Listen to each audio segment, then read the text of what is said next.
So the vehicle does come with all of the original parts, including the original radio. What's currently installed is an Alpine head unit with Apple CarPlay and the ability to install a backup camera, although one is not currently installed. It does have Apple CarPlay and all of those excellent functions. 6-speed, reverse, 1, 2, 3, 4, 5, and 6. And let's pop it in reverse. Absolutely no warning lights on the dash. Sorry, let me focus. There you go. We'll pull off.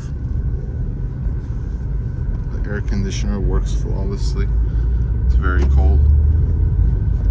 Second gear. Third gear. Fourth gear. Fifth gear. Sixth gear.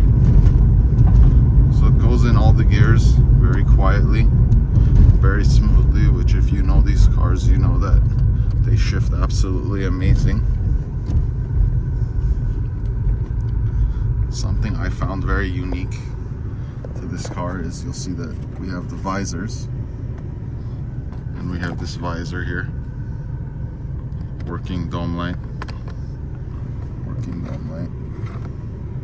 but we also have a small visor here, which I think is funny. It's kind of cool.